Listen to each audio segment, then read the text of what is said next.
Le tram file le long des quais de Bordeaux, glissant dans la lumière pâle d'un matin de novembre. Il a plu toute la nuit. Les pavés sont encore brillants, les vélos laissent derrière eux de fines éclaboussures. Dans la rame, à une place près de la porte, Nora resserre son manteau autour d'elle. Son sac à dos posé à ses pieds déborde de dossiers colorés, de petits cahiers, d'une trousse oubliée.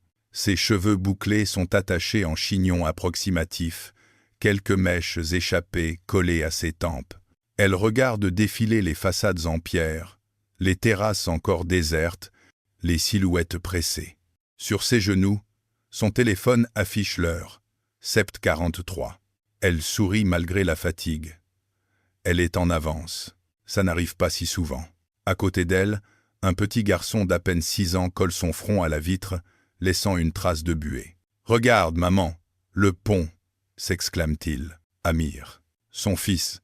Il a un bonnet rayé un peu de travers, un sac à dos Spider-Man qui semble presque plus grand que lui, et ce sérieux étrange des enfants qui ont grandi avec des adultes fatigués mais aimants. Nora lui caresse la nuque. « Oui, mon cœur. Après le pont, c'est l'arrêt de l'école. Tu te souviens ?» Il hoche la tête avec une gravité disproportionnée. « Et toi, tu vas travailler avec les bébés ?» Elle rit doucement. « Pas avec les bébés, non.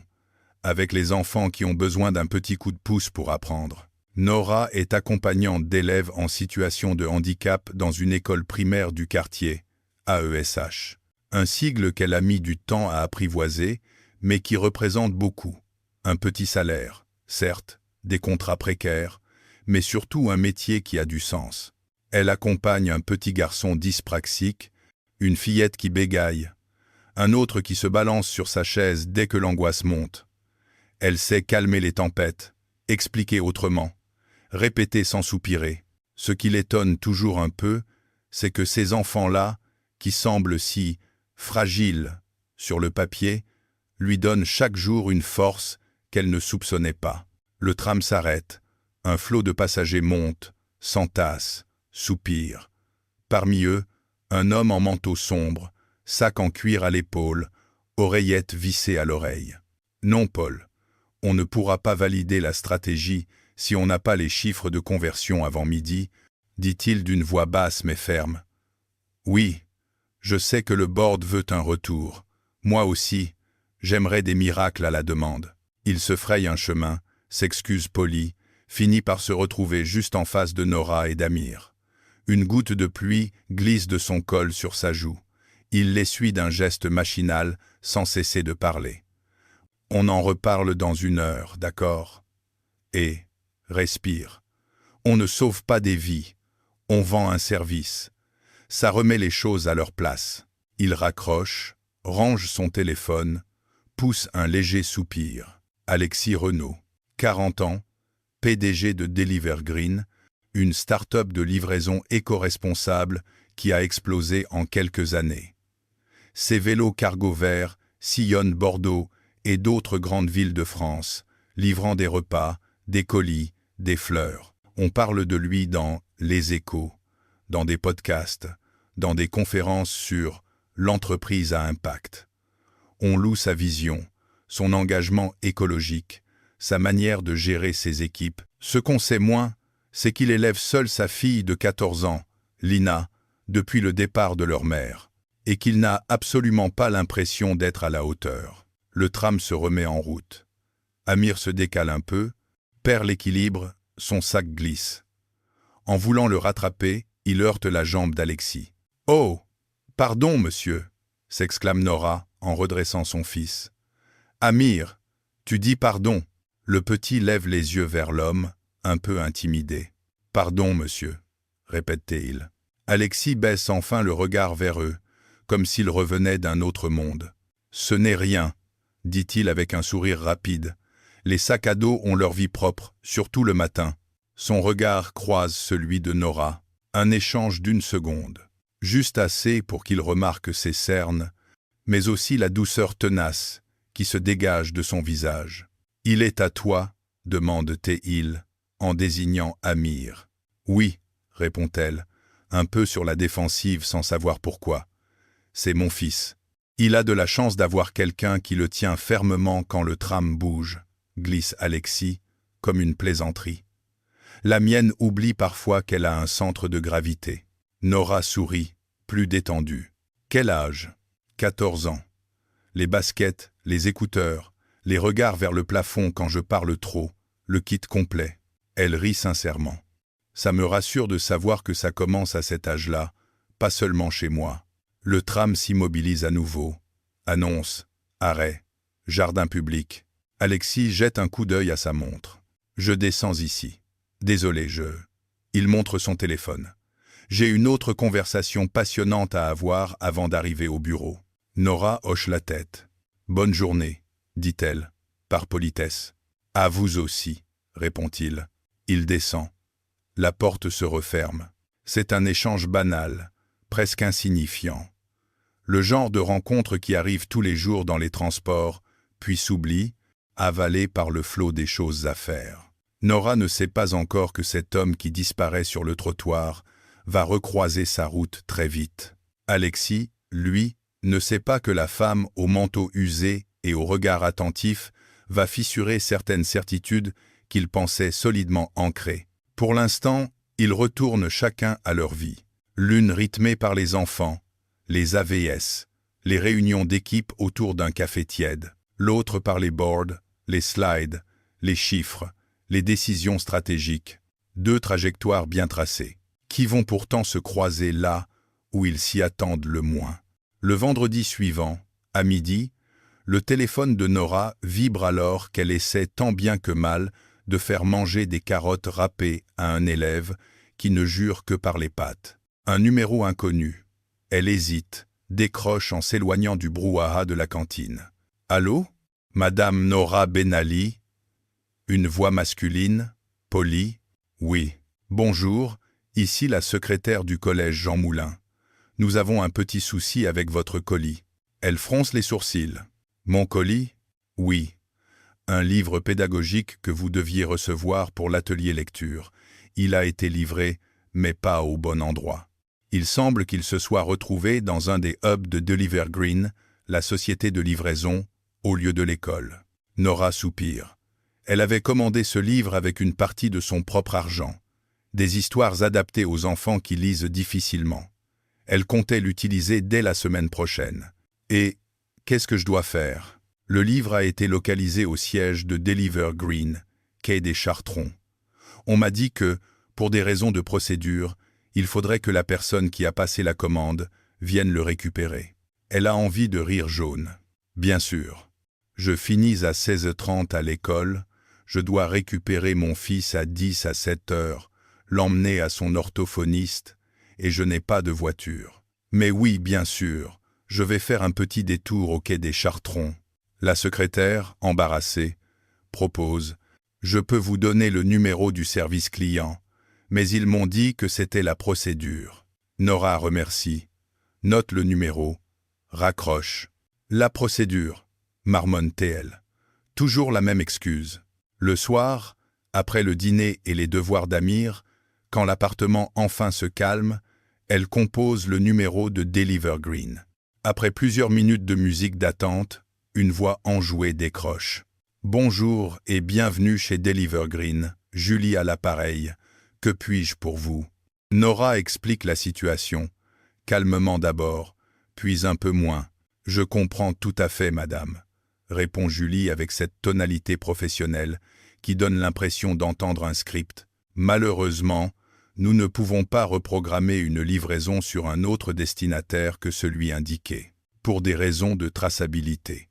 Je ne vous demande pas de l'envoyer au président de la République, réplique Nora, agacée.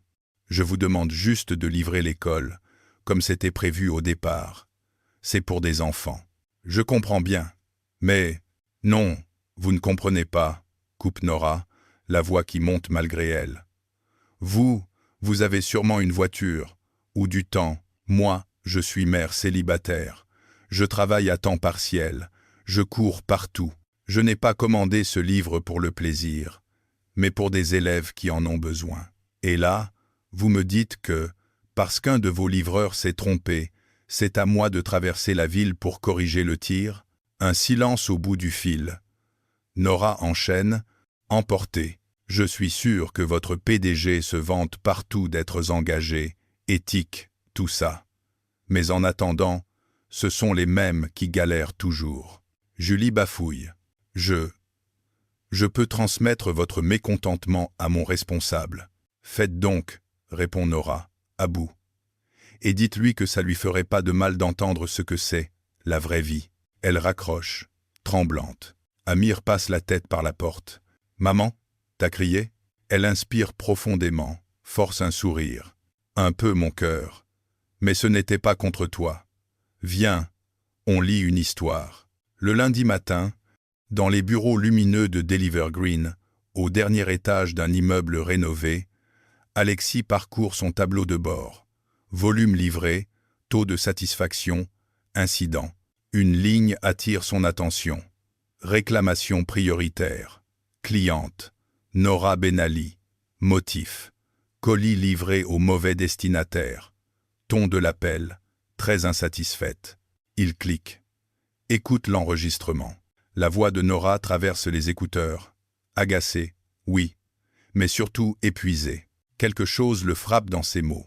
Pas seulement la critique, il en a l'habitude, mais la phrase sur « votre PDG qui se vante partout d'être engagé ». Ça pique. Il enlève son casque, regarde par la baie vitrée la Garonne, qui coule lentement.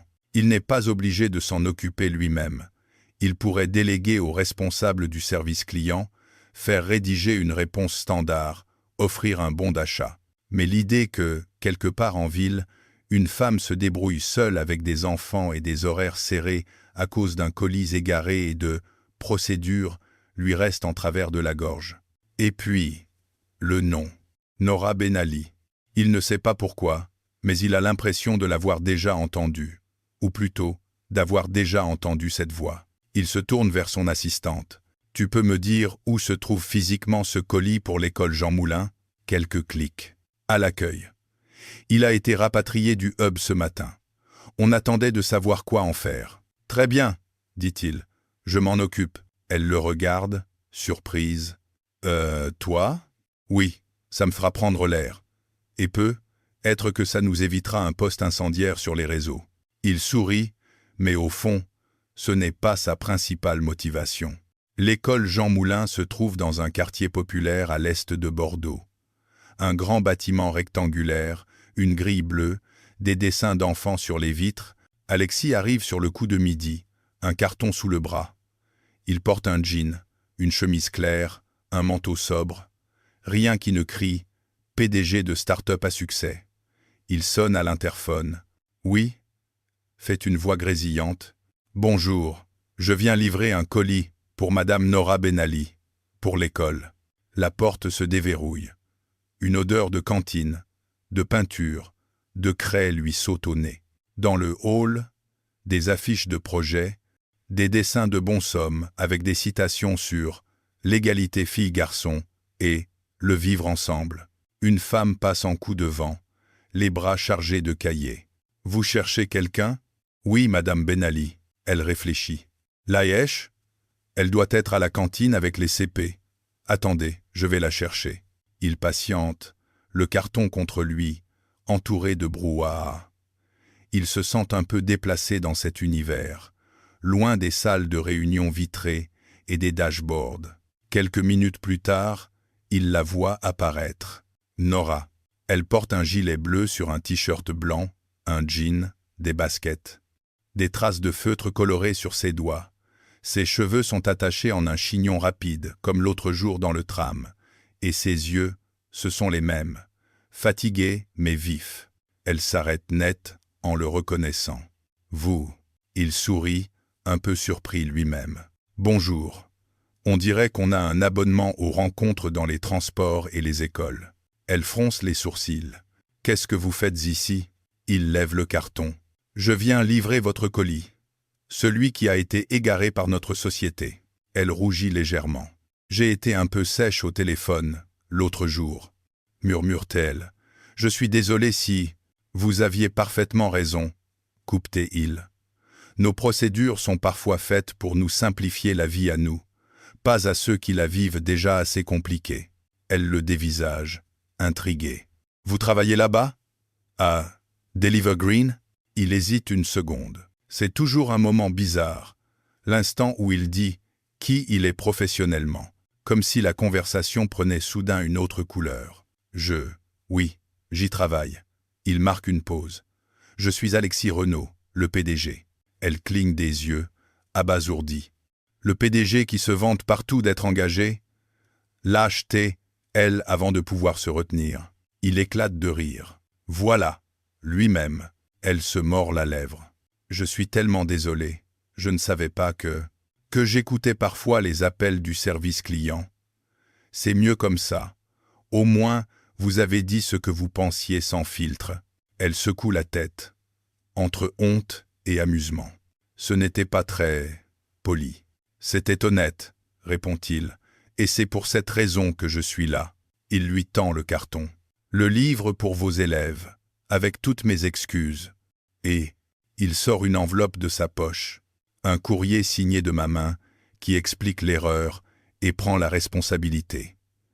Si la direction de l'école a besoin de râler contre quelqu'un, qu'elle le fasse contre moi, pas contre vous. Elle prend l'enveloppe. Surprise. Vous n'étiez pas obligé. Je sais. Un silence s'installe, chargé. Des enfants passent en courant. Une surveillante les rappelle à l'ordre. Une odeur de poisson pané flotte dans le couloir.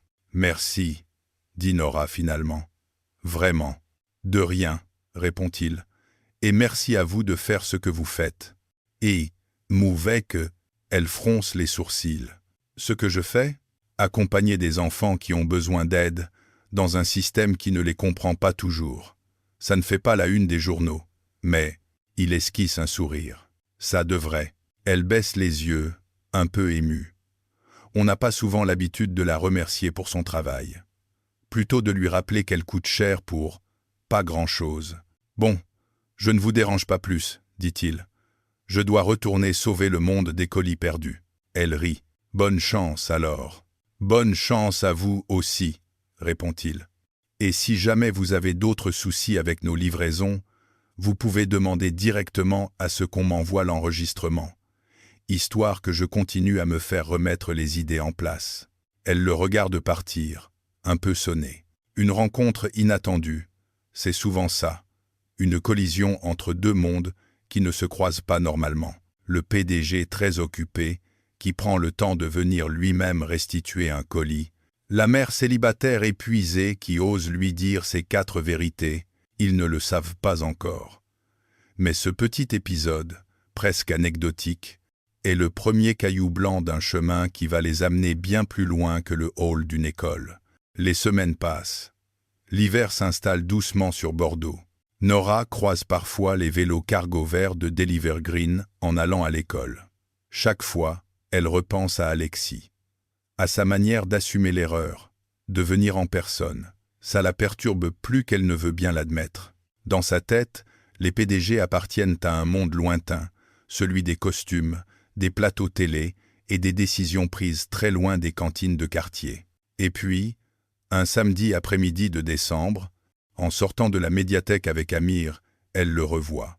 Il est assis à une table du coin enfant, entre 2 étagères. En face de lui, une adolescente aux cheveux tirés en queue haute fait mine de s'intéresser à un roman graphique, mais pianote sur son téléphone sous la table. « Lina, le deal. C'était un livre, et ton téléphone seulement après », rappelle Alexis d'une voix douce mais ferme. « Oui, je sais. Tu l'as déjà dit », soupire la jeune fille.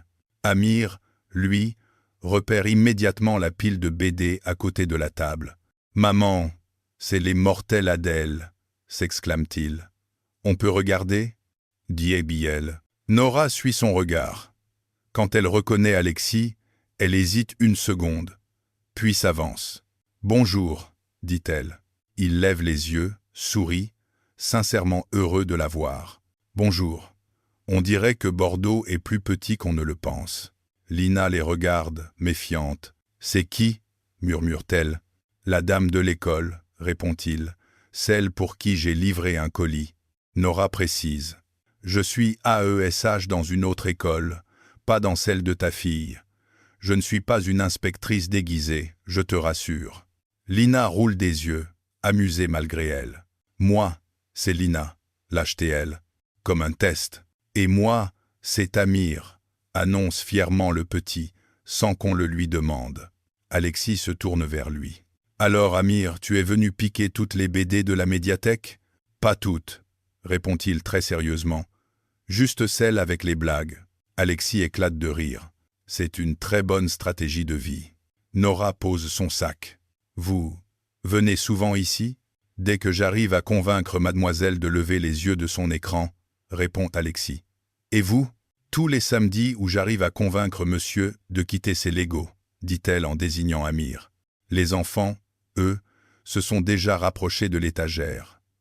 Lina montre une collection à Amir, qui l'écoute avec attention. Tu veux qu'on prenne un café en attendant qu'ils aient vidé le rayon? Propose Alexis en désignant le petit coin café de la médiathèque. Nora hésite. Son réflexe est de dire non, par prudence, par fatigue, par habitude. Elle n'a pas vraiment le temps de sociabiliser, comme dit sa sœur. Mais quelque chose dans le regard d'Alexis, une fatigue familière, mêlée de gentillesse, la pousse à accepter. Pourquoi pas? Répond-elle. Il s'installe à une petite table. 2 cafés pour les adultes, 2 jus de fruits pour les enfants. Alors, comment vont vos élèves? Demande Alexis. Fatigués, agités, brillants, attachants, épuisants, répond-elle en riant, un peu comme tout le monde. Et le fameux livre? Il a fait un tabac, dit-elle avec un sourire. Quand j'ai sorti le livre en classe, une petite s'est exclamée. Madame, c'est un vrai livre de grande. Rien que pour ça, ça valait la peine de vous engueuler au téléphone. Il sourit. Je viendrai raconter cette histoire à mon équipe. Certains ont besoin de se rappeler pourquoi on se casse la tête avec nos livraisons. Un silence confortable s'installe. Ils regardent les enfants feuilleter des albums au sol. Et vous? Comment ça se passe votre entreprise? Ose-t-elle. Chaotique mais passionnant, répond-il. On essaie de prouver qu'on peut livrer vite sans pourrir la planète. Parfois, j'ai l'impression d'être Don Quichotte contre un entrepôt Amazon. Elle rit. Et vous y arrivez? Certains jours, oui, dit-il. D'autres, j'ai envie de tout envoyer valser et de devenir libraire dans un village. Et Anne, Nalaye, Biye, Eye. Je vous imagine mal renoncer au tableau Excel pour des tables de chevet en bois, plaisantait-elle.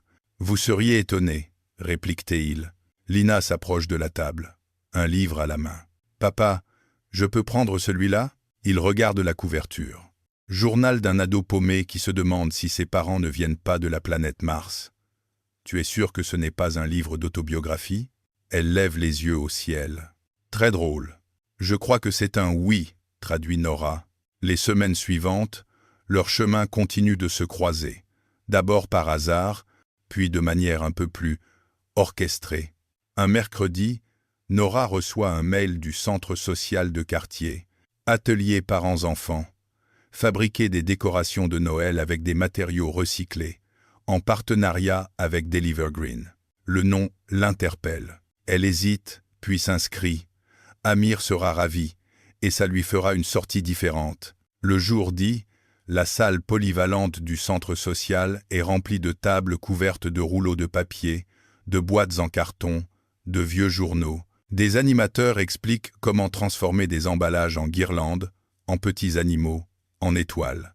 Alexis est là, en jean et sweatshirt, en train d'aider un petit groupe à transformer un carton de livraison en maison de poupée. Nora, en entrant, croise Lina qui colle des paillettes sur un rouleau de papier toilette, avec un sérieux imperturbable. « Ah, les voilà !» s'exclame Alexis en voyant Nora et Amir. « On commençait à se dire que vous aviez déserté. Je serais pendue en place publique si j'osais annuler un atelier avec des paillettes, répond-elle. Amir n'oublie jamais ces choses-là. Les enfants se retrouvent autour de la même table, comme si c'était la chose la plus naturelle du monde. Nora et Alexis se retrouvent, eux, à découper des magazines, à assembler des morceaux de carton, à se retrouver les doigts recouverts de colle. Je crois que l'univers essaie de nous convaincre qu'on a des choses à apprendre l'un de l'autre, glisse Alexis en coin. L'univers ou un algorithme de mails groupés, répond-elle, un peu gênée par cette phrase, qui la touche plus qu'elle ne veut bien l'admettre. Ils parlent de leur vie, par petites touches. Elle apprend qu'il a grandi dans une banlieue chic de Paris, qu'il en est parti pour faire quelque chose de concret, qu'il a connu des postes de consultant bien payés mais vides de sens. Il apprend que ses parents à elle tiennent une petite épicerie à Saint-Denis, qu'elle a quitté Paris après sa séparation pour avoir un peu plus d'air, qu'elle jongle entre son travail, les rendez-vous d'Amir, les fins de mois. Le père d'Amir, demande Théil doucement, un jour où la conversation s'attarde un peu plus sur le sujet. Elle serait dit, il vit à Lille, avec sa nouvelle femme. Il voit Amir 2 fois par an, quand il n'a pas un empêchement. Vexi-5 Odomès oui. Elle met de grosses guillemets invisibles autour de ces mots. Amir est déçu? Elle réfléchit. Il trouve ça normal. C'est ça le pire. Il n'a jamais connu autre chose. Et toi? Elle hausse les épaules. J'ai longtemps cru que c'était de ma faute, que j'avais choisi le mauvais homme, que j'avais été naïve. Maintenant, je me dis juste que j'ai eu de la chance de partir assez tôt pour qu'Amir ne grandisse pas au milieu de nos disputes. Il la regarde avec un respect nouveau. Quitter quelqu'un, ce n'est jamais de la chance, c'est du courage. Vous êtes resté? Demande T.L. Il fixe ses mains un instant. Ma femme est partie d'elle-même, dit-il. Pour un autre, pour une autre vie. Je ne l'ai pas vue venir. Ou plutôt, j'ai refusé de voir. J'étais tellement absorbé par l'entreprise. Il soupire. J'ai récupéré la garde principale de Lina, et je me débat depuis entre être un patron présent et un père présent.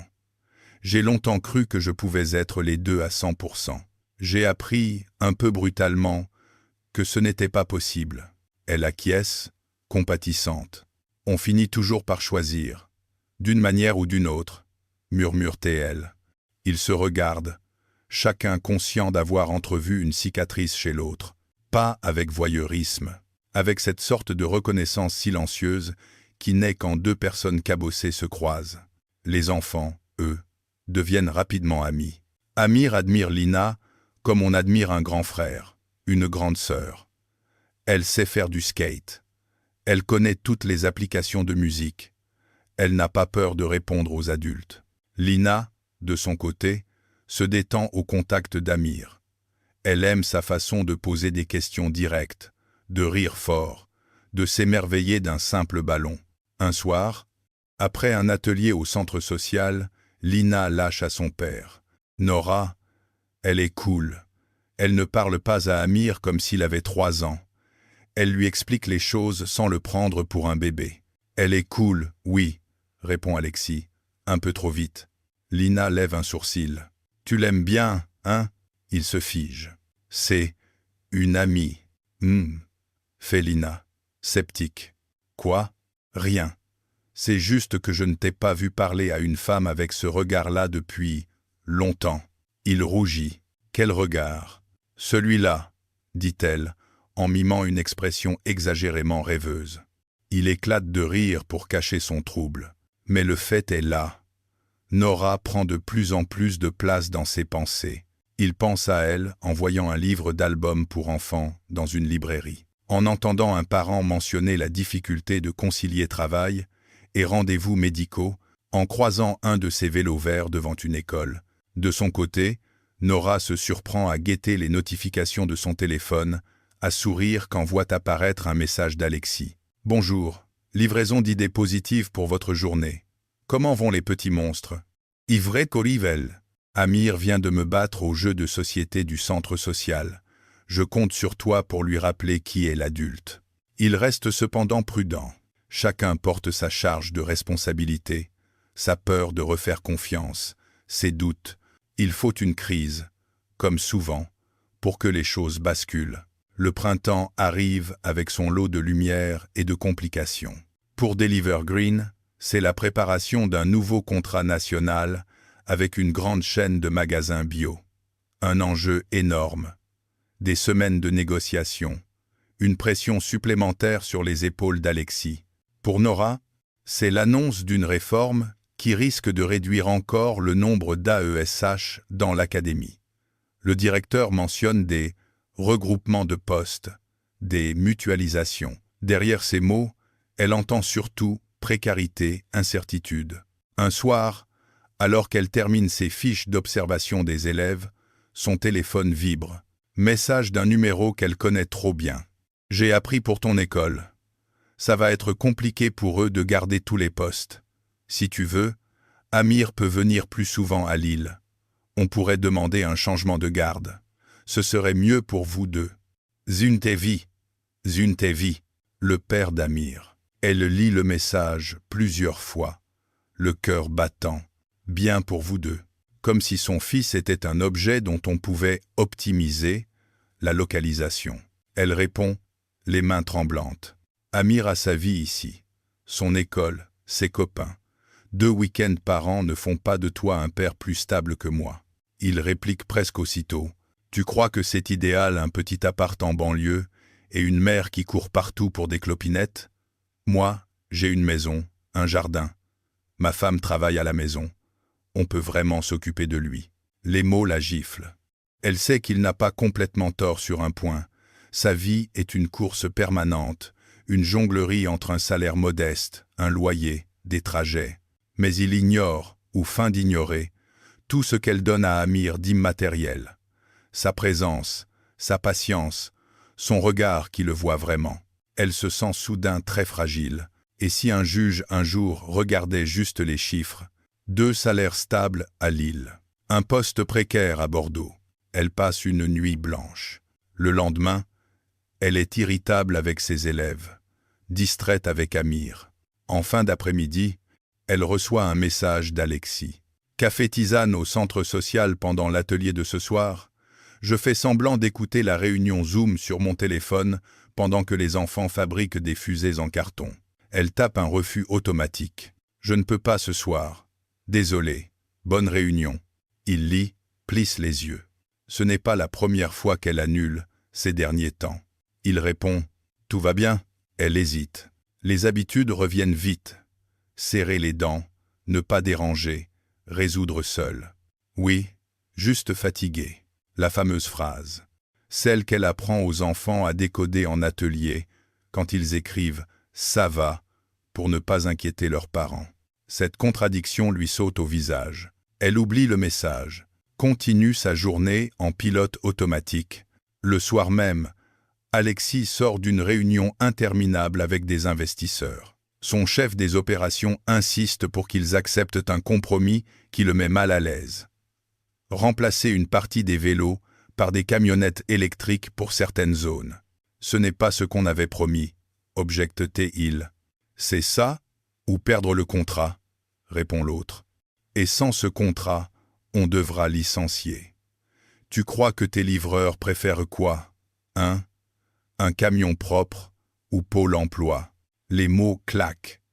Il sait que la réalité n'est pas aussi simple, mais il sent qu'il est au bord d'un choix impossible. Quand il sort du bureau, il est vidé. Il jette un regard à sa montre. 18h20.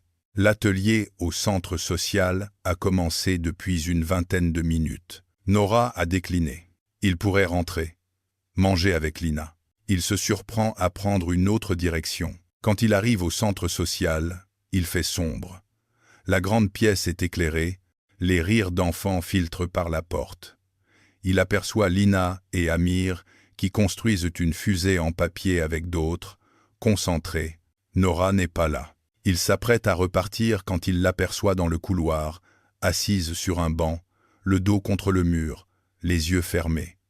Un dossier posé à côté d'elle, son téléphone dans sa main. Il hésite, puis s'approche. « Hé !» dit-il doucement. Elle sursaute. « Alexis, qu'est-ce que tu fais là ?»« Je devrais te poser la question, » répond-il. « Tu m'as dit que tu ne pouvais pas venir. » Elle soupire. « J'ai laissé Amir ici et j'ai fait un détour pour déposer un dossier à la poste.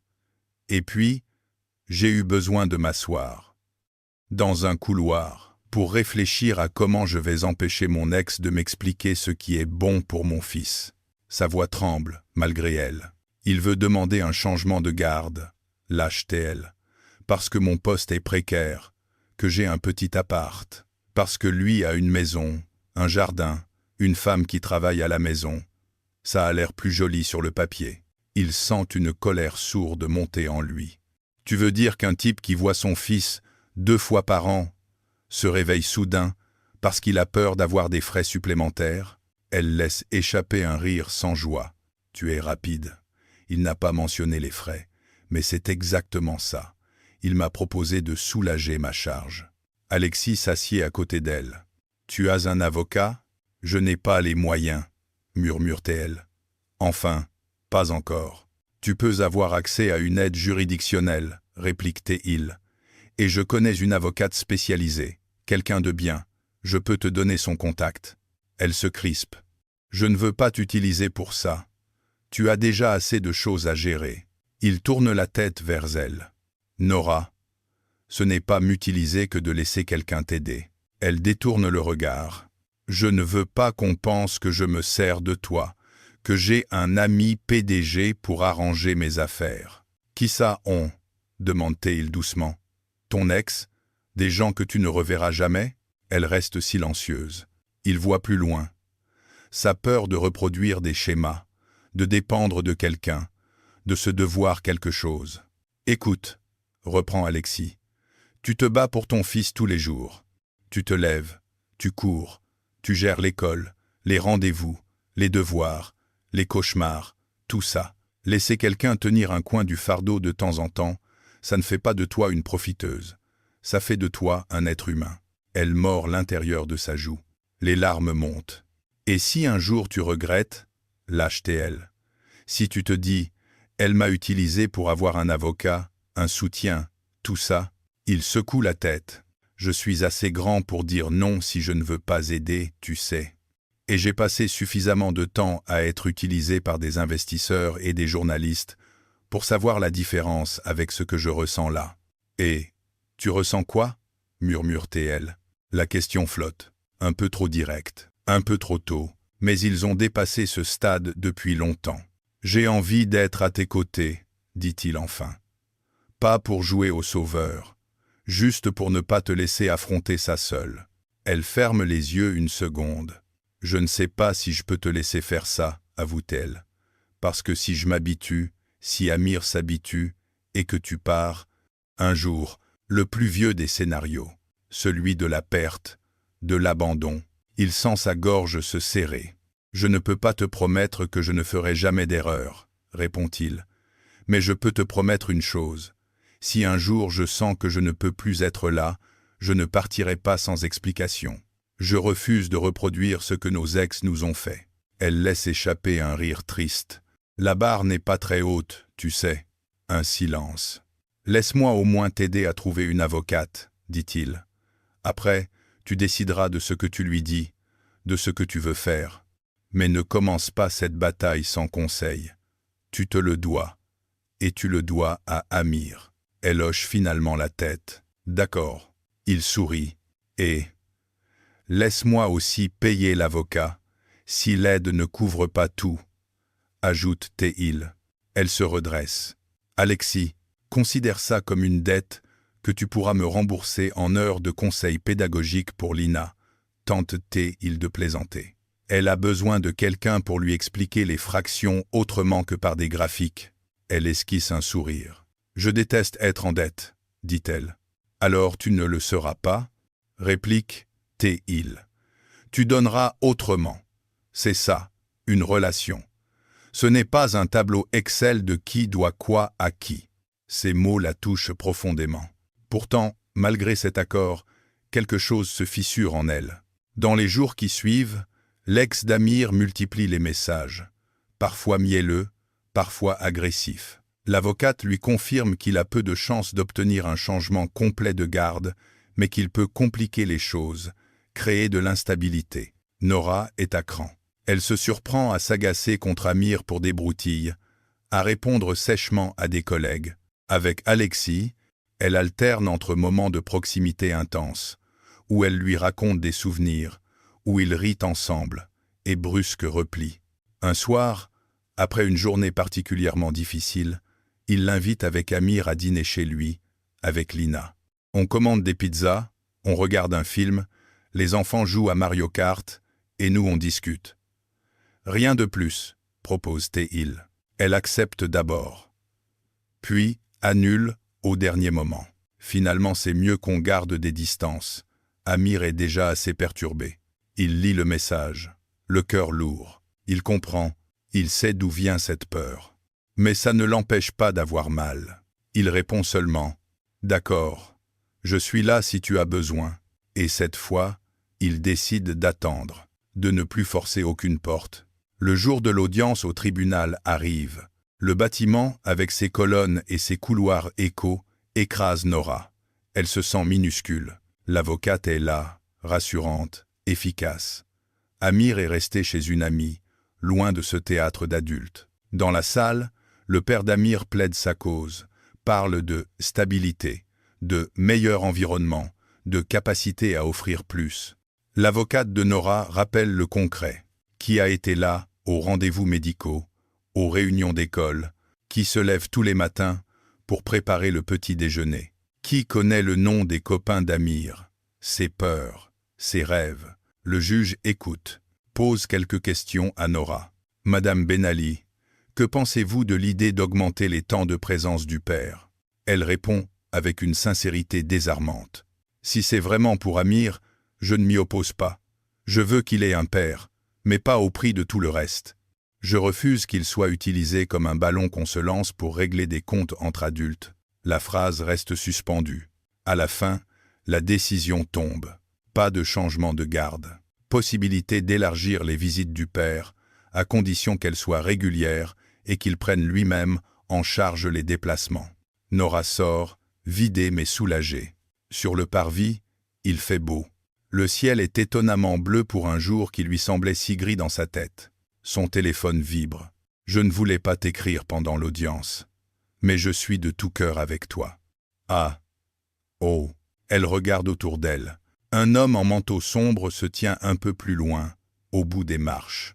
Alexis. Il n'est pas venu dans la salle. Il a respecté sa demande de se battre d'abord par elle-même. Mais il est là. Elle descend les marches. « Tu n'étais pas obligé de venir, » dit-elle. « Je sais, » répond-il. « Mais il n'y avait rien de plus important que de t'attendre ici aujourd'hui, même pas un contrat national. » Elle sourit, malgré les larmes qui montent. « On a gagné, » dit-elle. Enfin, Amir a gagné. Il ne sera pas baladé d'une ville à l'autre au gré des caprices de son père. Et son père, il a le droit de le voir plus, s'il tient ses promesses. On verra bien. Ils se taisent un moment. « Tu es fier de toi ?» demande Théil. Elle hausse les épaules. « Je suis soulagée. C'est tout. Tu devrais être fier, » insiste Théil. « Tu as tenu bon.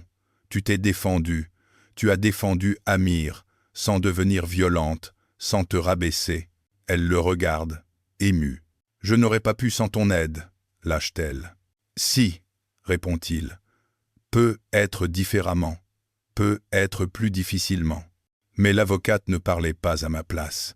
Elle parlait pour toi. » Elle inspire profondément. « Alexis, oui, j'ai été injuste avec toi ces dernières semaines, » dit-elle. « Je t'ai laissé entrer dans nos vies, puis j'ai paniqué, puis je t'ai repoussé, comme si tu étais dangereux. »« C'est normal d'avoir peur, » répond-il. « Tu as été blessé.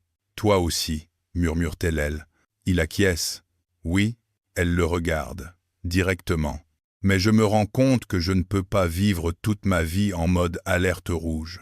À force de vouloir me protéger, je me coupe de tout ce qui peut m'aider à vraiment vivre. » Un petit sourire se dessine sur ses lèvres. « Tu es l'une des conséquences inattendues de ma mise en garde permanente, » ajoute-t-elle. « Tu te glisses quand même entre les barrières. » Il rit doucement. « Je ne veux pas te forcer la main, » dit-il. « Je peux être ton ami, ton soutien, ce que tu veux. Je n'ai pas besoin que tu me promets quoi que ce soit. »« Et toi ?» demande-t-elle. « Tu veux quoi ?» Il prend une inspiration. Regarde le ciel un instant comme pour s'y appuyer. « Je veux partager ma vie avec quelqu'un qui comprend ce que c'est que d'avoir des cicatrices, » dit-il. « Quelqu'un qui sait que les rendez-vous scolaires sont aussi importants que les rendez-vous d'affaires. Quelqu'un qui rit quand je me loupe en cuisine et qui ne panique pas quand je dis que j'ai besoin de 10 minutes pour respirer après un coup de fil. Il marque une pause. Je veux te donner ça, si tu le veux, et je veux le recevoir de toi. Elle le fixe, les yeux brillants. Tu sais qu'on ne sera jamais un couple Instagram parfait, dit-elle. On aura des ex compliqués, des emplois du temps impossibles, des enfants qui se réveillent la nuit et des factures à payer. Je sais, sourit-il, et ça me va. Elle inspire profondément. C'est peu, être ça, le vrai saut dans le vide. Pas celui de quitter quelqu'un qui nous détruit, mais celui d'accepter de faire confiance à quelqu'un qui nous respecte. On essaie ? chuchote-t-elle. On essaie, répond-il. Il tend la main, elle la prend. Un geste simple, presque banal, sur les marches d'un tribunal. Et pourtant, c'est une décision qui va changer toute une trajectoire. Les mois suivants, ils apprennent à apprivoiser cette nouvelle configuration. 2 parents solos qui deviennent un couple. 2 enfants qui découvrent une famille recomposée, pas parfaite, mais sincère. Ils prennent leur temps. Pas de « on emménage tous ensemble » au bout de 3 semaines. Plutôt des soirées où Lina vient dîner chez Nora et Amir, des dimanches où tout le monde se retrouve sur les quais, des vacances organisées avec prudence. Alexis continue de porter son entreprise, mais apprend, vraiment, cette fois, à déléguer. Il refuse le compromis qui le dérangeait trop avec les camionnettes, trouve une autre piste. Ce choix lui coûte un client, mais renforce la confiance de ses équipes. Nora voit finalement son contrat renouvelé. Pas pour l'éternité, mais suffisamment pour respirer. Elle continue de se battre pour la reconnaissance des AESH, d'aller à des réunions syndicales, de signer des pétitions. Un soir, alors qu'ils dînent tous les 4 chez Alexis, Amir lâche soudain. C'est bizarre, mais je me sens moins tout seul dans ma tête maintenant. Il le regarde, surpris. Pourquoi ? demande Nora. Il réfléchit. Avant, c'était toi et moi, maman. Et des fois, j'avais peur que si tu tombes malade ou si tu es triste, il n'y a plus personne pour faire les pattes et dire que ça va aller. Elle sent son cœur se serrer. Et maintenant, il hausse les épaules. Maintenant, il y a Alexis, et Lina, et peu. Être que même si tu es triste, toi, il désigne Alexis, il y en aura toujours un des 2 pour dire que ça va aller. Un silence ému tombe. Lina sourit, un peu gênée, mais touchée. Ça ne veut pas dire que ton père n'a plus sa place, ajoute doucement Alexis. Il reste ton père. Moi, je serai toujours là pour toi aussi, si tu as besoin. Mais je ne le remplacerai pas. Amir hoche la tête, sérieux. Je sais. Mais je te préfère en vrai que lui sur WhatsApp. Ils éclatent de rire. Lina regarde Nora. Ça te fait pas peur ? demande-t-elle. Tout ça ? Si, répond Nora honnêtement.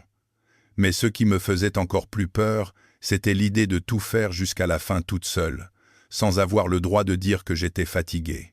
Elle tourne la tête vers Alexis. Et toi ? Il réfléchit. Avant, j'avais peur de ne pas être assez pour ma fille, pour mon entreprise.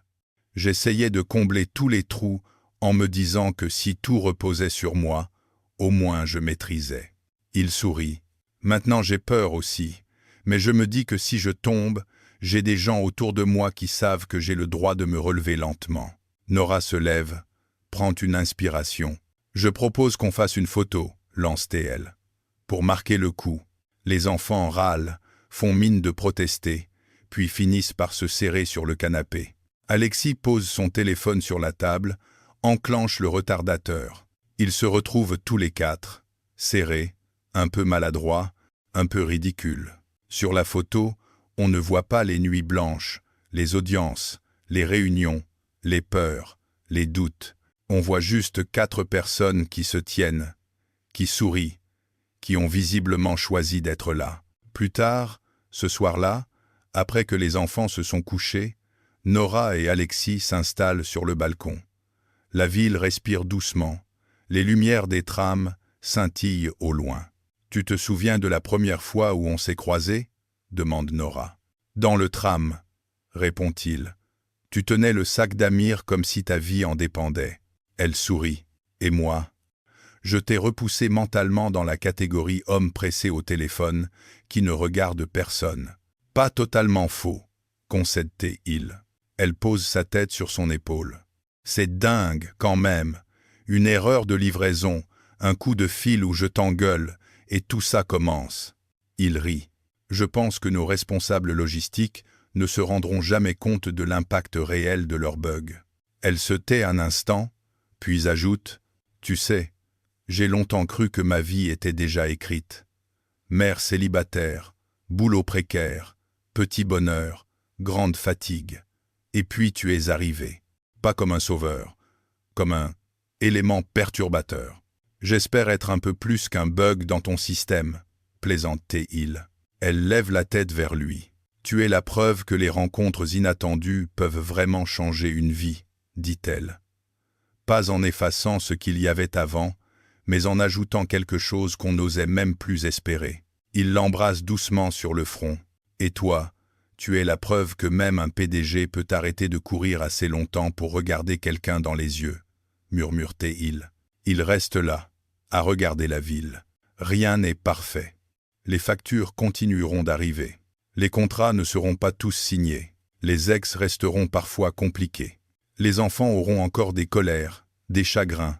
Mais, désormais, chacun sait qu'il n'a plus à affronter tout ça seul. La rencontre inattendue a changé leur vie. Pas en leur apportant un conte de fées, en leur offrant quelque chose de bien plus précieux. Une main qui se tend, un regard qui comprend, un « on va y arriver », qui remplace enfin, doucement, le « je dois m'en sortir seul ».